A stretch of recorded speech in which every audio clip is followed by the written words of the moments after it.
സൈന്യത്തിനു വേണ്ടി 6500 കോടിയുടെ 400 ഹോവിറ്റ്സർ തോക്കുകൾ വാങ്ങാനുള്ള കരാർ നടപടികൾ ആരംഭിച്ചു. ഇന്ത്യൻ കമ്പനികളാണ് സേനയ്ക്കായി ഹോവിറ്റ്സർ പീരങ്കികൾ നിർമ്മിക്കുന്നത്. മുമ്പ് US അടക്കമുള്ള രാജ്യങ്ങളിൽ നിന്നാണ് ഇന്ത്യ ഹോവിറ്റ്സർ വാങ്ങിയിരുന്നത്. ഏതാനും വർഷങ്ങളായി തദ്ദേശീയമായി നിർമ്മിച്ച ആയുധങ്ങൾക്കാണ് സേന ഊന്നൽ നൽകുന്നത്.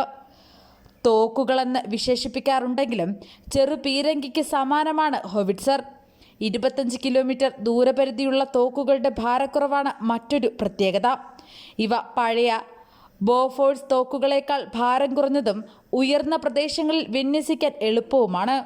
മേക്ക് ഇൻ ഇന്ത്യ പ്രൊജക്ടിന് കീഴിൽ സൈനിക വാഹനങ്ങൾ വാങ്ങാനും കരാർ നൽകിയതായി മുതിർന്ന സൈനിക ഉദ്യോഗസ്ഥർ പറഞ്ഞു. ഭാരത് ഫോർജ്, ലാർസൻ ആൻഡ് ട്രൂബോ, അദാനി ഓർഡിനൻസ് ഫാക്ടറി ബോർഡ് തുടങ്ങിയ കമ്പനികളാണ് പ്രധാനമായും ടെൻഡറുകളിൽ പങ്കെടുക്കുന്നത്. ഇന്ത്യൻ സേനയ്ക്ക് 30 വർഷത്തിന് ശേഷമാണ് ഹോവിറ്റ്സർ കരുത്തു പകരാൻ എത്തുന്നത്. മഹാരാഷ്ട്ര ദേവാലിയിൽ നടന്ന ചടങ്ങിൽ M777 ULH K9 വജ്ര T പീരങ്കികൾ പ്രതിരോധ മന്ത്രി നിർമ്മല സീതാരാമൻ ഏറ്റുവാങ്ങി. പീരങ്കികൾ കൊണ്ടുപോകുന്നതിനുള്ള അത്യാധുനിക വാഹനവും ഇതോടൊപ്പമുണ്ട്. 1980കളിൽ ബോഫോഴ്സ് ഇടപാടിന് ശേഷം ഇതാദ്യമായാണ് അതേ വിഭാഗത്തിലുള്ള 155 mm പീരങ്കി ഇന്ത്യ സ്വന്തമാക്കുന്നത്.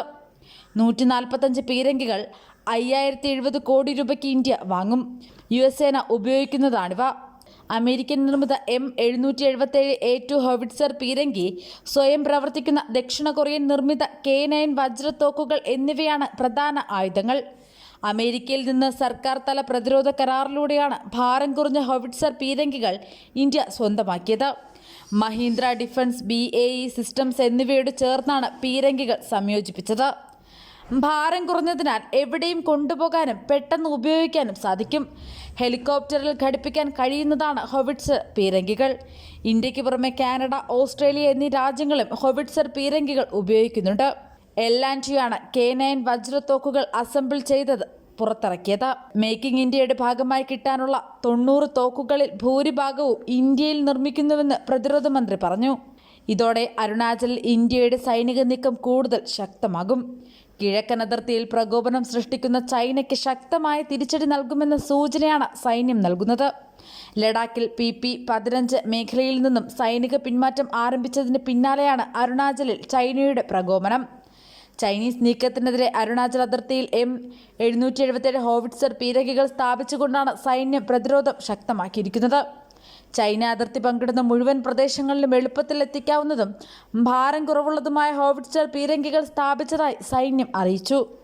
ലഡാക്ക് സെക്ടറിൽ മാത്രമായി സ്ഥാപിച്ചിരുന്ന ഹോവിറ്റ്സർ പീരങ്കികൾ അരുണാചലിലേക്ക് ചിനൂക്ക് ഹെലികോപ്റ്ററുകളുടെ സഹായത്താലാണ് അതിവേഗം എത്തിച്ചത്. ആകെ 3500 കിലോമീറ്റർ അതിർത്തിയാണ് ഇന്ത്യ ചൈനയുമായി പങ്കിടുന്നത്.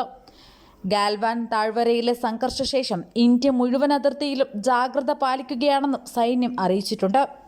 കരസേനയ്ക്കൊപ്പം എല്ലാ അതിർത്തിയിലും വ്യോമസേനയുടെ സാന്നിധ്യം ഉറപ്പാക്കിയിട്ടുണ്ട്. ഹോവിറ്റ്സർ പീരങ്കികൾക്കൊപ്പം ഡ്രോണുകളും നിരീക്ഷണ വിമാനങ്ങളും അരുണാചൽ മേഖലയിലും തയ്യാറാക്കിയതായി സൈന്യം അറിയിച്ചു. സ്ഥിരം ക്യാമ്പുകൾ സ്ഥാപിച്ചുകൊണ്ടിരിക്കുന്ന ഇന്ത്യൻ സൈന്യം ശക്തമായ തയ്യാറെടുപ്പിലാണ്. ഏതാനും നാളുകളായി ചൈന അരുണാചൽ അതിർത്തിക്ക് സമീപം ഗ്രാമങ്ങൾ നിർമ്മിച്ച് സൈനികരെ പാർപ്പിക്കുന്ന തന്ത്രമാണ് പയറ്റുന്നത്. ടിബറ്റിൽ സാധാരണക്കാരുടെ ഭൂമികൾ ബലമായി ഒപ്പിട്ട് വാങ്ങിയാണ് നിരവധി ഗ്രാമങ്ങളെ ചൈന സൈനിക താവളമാക്കിയിട്ടുള്ളത്.